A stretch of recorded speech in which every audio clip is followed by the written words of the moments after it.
Let's talk about one particular company. Mass Financial Services is on our radar. The company's raised around 500 crores via QIP. Post the QIP, the company's net worth will increase by around 28.3%, while the book value will increase by around 16% post QIP. To discuss more on the fundraising and their business outlook, we have Kamlesh Gandhi, who's the CMD of the company, now joining in. Mr. Gandhi, welcome to the show. If you could just, give us a sense in terms of this QIP funds which you've raised around 500 odd crores. What was the reason for that? What will your capital adequacy ratio go to? And what is the reason for the fundraising as a whole? So good afternoon. As you know that we recently crossed a very important milestone in our AUM of 10,000 crores.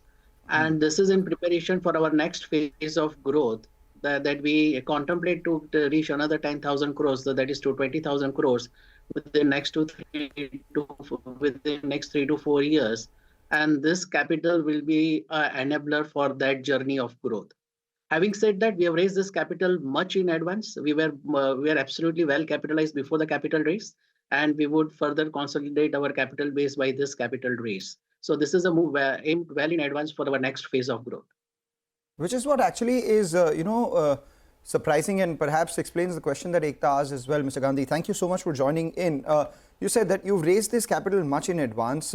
You've got a target of growth between 20 to 25% of AUM. If you continue to do that in the next 3 to 4 years, you would have doubled your AUM anyway. And the rate at which you are consuming is close to around 125 basis points of capital per annum. You have about 24% CRAR right now. So why an advance raise in capital? What explains that? See, in lending business, we just don't go by the capital adequacy ratios. We also go by the leverage ratio. So we would like to maintain the leverage anywhere between 4 to 4.5 times as a prudent management on liability side. And this will be the step in that direction. Secondly, we contemplate to maintain around 17% on our total AUM. When we talk about 24% CRAR, it takes into account around 22% of the portfolio which we de-risk. So if you see from the overall perspective, that is on the AUM basis on 10,000 crores, we are close to 1750 crores. That is 17.5%. And we contemplate to maintain anywhere between 15 to 17% on AUM as a prudent way of keeping the capital buffer. Okay. So when you're saying this next leg of growth, give us a sense in terms of what the numbers would be and the timeline as well. What is the targeted AUM and what is the timeline of this particular AUM growth? Within that period of time, what is the anticipated net interest margins as well as maybe cost of funds? So if you see, we are a 28 years old company, and if you see our track record over all these years, we have maintained a very consistent and a steady growth trajectory. So we would be maintaining our guidance on 20 to 25% growth in AUM. And over a period of time, we have maintained a range bound NIMs of anywhere between 6.75 to 7.25%. I think that should continue as far as the net interest margin is concerned. But this 20 to 25% growth in AUM, what is the timeline envisaged? Would it be in the next 2 to 3 years? Is it a consistent 20 to 25% growth that you expect every year for the next 5 years? Give us what you're expecting or working with internally. We are internally planning to maintain 20 to 25% growth for at least next 3 to 5 years. And that is the opportunity we see in the segments we are working. And with very strong fundamentals, I think we see no reason why we should not be able to achieve that. All right. Could you give us a sense of, how much will you use in terms of capital over the next few years? What does your CRAR stand at after this fundraise? And do you foresee any sort of stress in the MFI business? Because everyone's a little worried about that, especially given the events of the weekend that happened. So as I told you on 20,000 crores, this is in preparation well in advance. So when we reach around 20,000 crores, our capital adequacy will be anywhere between 18 to 20% and leverage it between 4 to 4.5 times.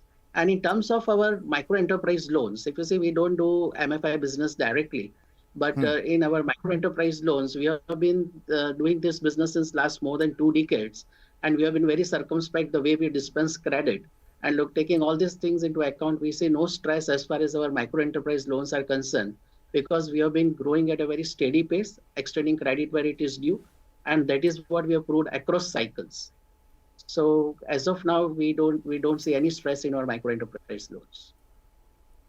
Okay. How's the environment right now? Did it take you long to close this QIP? I mean, were you looking for funds for a longer time? See, over these years, we have maintained that we have not only chosen and picked our borrowers and clients, but we chosen and picked our investors also. So we were in pursuit of getting the right set of investors who really understands the business model, who are there to stay with the company for a longer time. And in that pursuit, we took our own time identifying the right set of investors. And when we got the opportunity, we went for the launch. Okay. Just a two-part question. Now that this fundraising is behind you, for how long would you not require to raise funds based on your growth and capital adequacy ratio, which you've guided for, at least maybe possibly for the next 3 years? Yeah, we don't see, as of now, we don't see capital requirement between 3 to 5 years. And if you see our track record, this is our first equity raise post 2017. We went to IPO in 2017, where we were around 3,300 crores. Now at 10,000 crores, well in advance, we are raising the capital. And we see that within the next 3 to 5, this capital should be sufficient for us for next 3 to 5 years, as I talk to you now. Okay, so this incremental AUM growth, would the mix be the same? See, as we grow, we intend to become a more diversified asset-based company. Currently, around 80% of our portfolio comes from MSME. And as you know, we already also have a housing finance company, which is also growing at a good pace of around 30 to 35%, while maintaining a very high quality of assets. So going forward, we'd like our housing finance and SME business, along with the wheels business, to contribute more meaningfully than what they are doing right now. So our MSME business, which is lopsided at around 80% currently, will be at around, say, anywhere between 60 to 65%, and the rest will be contributed by other products. And this won't tempt you into, advancing growth? Because 20 to 25% is what you've been doing earlier as well. That is what you've guided for, for the foreseeable future as well. But now that you have the cash on you with the fundraise, you won't look at, increasing your offtake, increasing AUM at a faster pace, at least for the near future, now that you have money. Because if you have money, you tend to feel a little more rich, right? So if I share with you, as far as we are concerned, we were never short of capital. We could have raised capital at any time, given our pedigree and given our track record.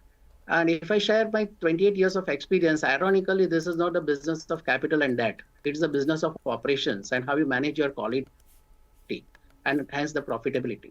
So what we have drawn from our experience, that even growing at 20 to 25%, you double your AUM every 3 to 4 years. And that in a lending business is a task to be managed. And any growth above that can be a cause for deterioration in a quality and hence the profitability. So we have very firmly believe that we would like to grow at a steady pace of around 20 to 25% and double our AUM every 3 to 4 years while maintaining very benign quality and profitability. Just pressing you on the CRAR bit once again. You said the capital adequacy ratio would be around 18 to 20% of AUM. CRAR in specific, if you could give us that number? It will be very difficult to give that number because that depends upon the de-risking model and the opportunity we get from time to time. So in de-risking is that we de-risk our portfolio by bilateral assignment to various lenders. So depending upon that de-risking percentage of the total AUM, the CRAR will be maintained.